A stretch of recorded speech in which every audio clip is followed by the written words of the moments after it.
ముఖ్యంగా కొల్లాపూర్ నుంచి ఎమ్మెల్యేగా గెలిచి ఈరోజు మంత్రిగా ఉన్న జూపల్లి కృష్ణారావు గారే తీసుకోవాలి. ఎందుకంటే ఇది మొదటి హత్య కాదు కొల్లాపూర్లో. ఈ ప్రభుత్వం వచ్చినాక పేరుకేమో ప్రజాపాలన, కానీ చేస్తున్నది ప్రతీకార పాలన. ప్రతీకారంతో రగిలిపోతూ ఎన్నికల్లో తనకు వత్తాసు ఎవరెవరు పలకలేదో వారి మీద ప్రతీకారం తీల్చుకునే దిక్కుమాలిన పాలన ఇది కాంగ్రెస్ పాలన. ఇవాళ ఈ దారుణమైన హత్యకు ప్రధానంగా బాధ్యత తీసుకోవాల్సింది ప్రభుత్వమే. అందులో ముఖ్యంగా నేను ముఖ్యమంత్రి రేవంత్ రెడ్డిని డిమాండ్ చేస్తా ఉన్నా. ఈ మంత్రి కొల్లాపూర్లో మన తెలంగాణలో ఎక్కడా లేని ఫ్యాక్షన్ సంస్కృతిని ఇక్కడ తెచ్చి జనవరిలో మల్లేష్ యాదవ్ మృతికి కారణమైనారు. మరి ఈరోజు శ్రీధర్ రెడ్డి గారి మృతికి కూడా కారణమైనారు. ఒకటే నియోజకవర్గంలో 4 నెలల వ్యవధిలో 2 హత్యలు జరిగినాయంటే మరి మంత్రి గారి ప్రోద్బలం లేకుండా, మంత్రి గారి ప్రమేయం లేకుండా ఆయన అనుచరులు ఇంత దారుణాలకు తెగబడరు. ముందుగా రేవంత్ రెడ్డికి నిజంగానే చిత్తశుద్ధి ఉంటే శ్రీధర్ రెడ్డి హత్య విషయంలో ముందుగా మంత్రి గారిని బర్తరఫ్ చేసి తన చిత్తశుద్ధిని చాటుకోవాలి. నెంబర్ 1. రెండవది, మాకు ఈ రాష్ట్రంలో ముఖ్యంగా స్థానికంగా ఉండే పోలీస్ వ్యవస్థ మీద మాకు నమ్మకం లేదు. ఖచ్చితంగా అయితే ఒక స్పెషల్ ఇన్వెస్టిగేషన్ టీం వేసి ఎంక్వైరీ చేయడమా, లేదా ఒక వరుస హత్యల మీద ఒక జ్యుడిషియల్ ఎంక్వైరీకి కాల్ చేయడమా, ఈ రకంగానన్నా ప్రభుత్వం తన చిత్తశుద్ది చాటుకోవాలి. ఒకవేళ నిజంగానే ఇందులో ప్రభుత్వ పాత్ర లేకపోతే, మంత్రి పాత్ర లేకపోతే నిష్పక్షపాతంగా విచారణ జరగడానికి సహకరించాలి.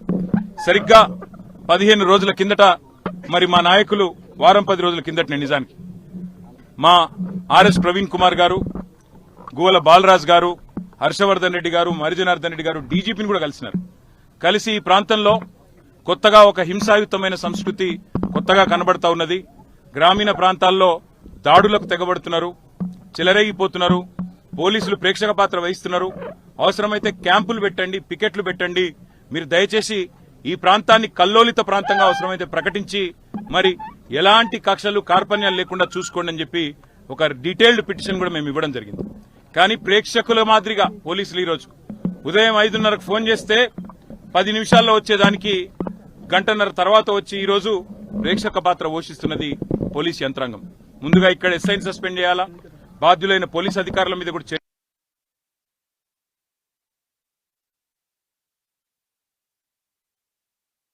క్లియర్ చేయాలి. దాంతో పాటు మంత్రి జూపల్లి కృష్ణారావు గారిని వెంటనే బర్తరఫ్ చేయాలని చెప్పి కూడా నేను రేవంత్ రెడ్డిని డిమాండ్ చేస్తూ ఇంకొక మాట కూడా నేను విజ్ఞప్తి చేస్తా ఉన్నా. పేరు ప్రజాపాలన, కానీ ఈ రకంగా ప్రతీకారంతో మాత్రమే బతుకుతాం. ఈ రకంగా మా కార్యకర్తలను దాడుల ద్వారా, హత్యల ద్వారా వారి గొంతులు నొక్కి ఆ రకంగా నన్ను బలపడతామనుకుంటే మాత్రం ఇది ముఖ్యమంత్రి గారి మూర్ఖత్వం అవుతుంది, కాంగ్రెస్ పార్టీ పిచ్చితనం అవుతుంది. మా కార్యకర్తలు ఇవాళ వాళ్ళు కూడా రగిలిపోతా ఉన్నారు. కానీ మేము కూడా వారికి చెప్తా ఉన్నాం, ఇది పూర్తి వివరాలు తెలియనియండి ఏం జరిగిందో అని చెప్తా ఉన్నాము. ఒకవేళ మరి ఇదే దాడుల సంస్కృతి కొనసాగితే మాకు కూడా వారిని నియంత్రించే పరిస్థితి ఉండదు. ఇది మంచిది కాదు, రాష్ట్రానికి మంచిది కాదు. రాజకీయ నాయకులు, రాజకీయ పార్టీలుగా గతంలో 10 సంవత్సరాల్లో తెలంగాణలో ఎన్నడూ ఇట్లాంటి సంఘటనలు జరగలేదు. మరి ఇట్లాంటి సంఘటనలు, ఇట్లాంటి దారుణాలు, ఇట్లాంటి హత్యలు, వీటికి ప్రభుత్వం కనుక వెంటనే స్పందించి చర్యలు తీసుకోకపోతే ఎక్కడ జరిగినా ఇట్లాంటి కార్యక్రమం మేము కూడా వేల సంఖ్యలో పోతాం. అవసరమైతే మరి అక్కడి మంత్రులు గాని, అక్కడి నాయకులు గాని వారి ఇళ్లను ముట్టడించడానికి గాని అవసరమైతే ఎంత దూరమన్నా పోతాం, కార్యకర్తల్ని కాపాడుకుంటామనే మాట కూడా తెలియజేస్తూ ఇవాళ మరణించిన శ్రీధర్ రెడ్డి గారు, హత్యకు గురైన శ్రీధర్ రెడ్డి గారికి పాపం ఒక పెద్ద మనిషి, వారి తండ్రి 80 ఏళ్లు, ఆయన బాధపడుతుంటే, ఆయన ఏడుస్తుంటే చెట్టంత కొడుకు కళ్ళ ముంగట పోయి ఇవాళ ఆయన ఏడుస్తా ఉంటే ఆయనను సముదాయించలేకపోతా ఉన్నాం. ఆయన అంటున్నాడు స్పష్టంగా, నేను రాసిచ్చినా, నేను కంప్లైంట్ ఇచ్చినా దీని వెనుక జూపల్లి కృష్ణారావు ఉన్నాడని, కానీ పోలీసులు నా మీద ఒత్తిడి తెస్తా ఉన్నారు, జూపల్లి కృష్ణారావు పేరు పెట్టవద్దని ఒత్తిడి తెస్తున్నారని చెప్పి ఆ మరణించిన శ్రీధర్ రెడ్డి గారి తండ్రి గారు చెప్తా ఉన్నారు.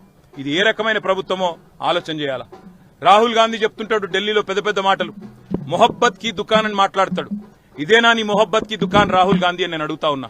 ఇదేనా హత్యలు, మరి ఇదేనా దాడులు, ప్రతిపక్ష నాయకుల మీద కేసులు, సోషల్ మీడియాలో పోస్టులు పెడితే మా వాళ్లకు బెదిరింపులు, బైండ్ ఓవర్లు, ఇదేనా నీ చిల్లర రాజకీయం అని చెప్పి కూడా నేను కాంగ్రెస్ పార్టీ నాయకత్వాన్ని అడుగుతా ఉన్నా. ఈ సంస్కృతి కొనసాగితే తెలంగాణకు మంచిది కాదు, ఎవరికి మంచిది కాదు. దీని ఇకనైనా తెరదించుదాం. ఇక లేదు అంటే మాకు కూడా ఓపిక నశిస్తే ఏం జరుగుతుందో దానికి బాధ్యత రేవంత్ రెడ్డి, కాంగ్రెస్ ప్రభుత్వమే తీసుకోవాలని చెప్పి కూడా హెచ్చరిస్తూ ఆ కుటుంబానికి పూర్తి అండగా మేముంటాం. శ్రీధర్ రెడ్డి గారి కుటుంబానికి, ఈ గ్రామానికి, లక్ష్మీపల్లి గ్రామానికి కూడా పూర్తి అండగా ఉంటాం. ఏ రకమైన ఇబ్బంది ఆ కుటుంబానికి ఉన్న ఒక సోదరుడిగా వారి కుటుంబానికి అండగా నిలబడతామని చెప్పి కూడా తెలియజేస్తూ, మరి వారి ఆత్మకు శాంతి చేకూరాలని, వారి కుటుంబం ఈ బాధాకర సమయంలో మనోనిబ్బరంతో ఉండాలని చెప్పి కూడా ఆ భగవంతుని నేను ప్రార్థిస్తాం.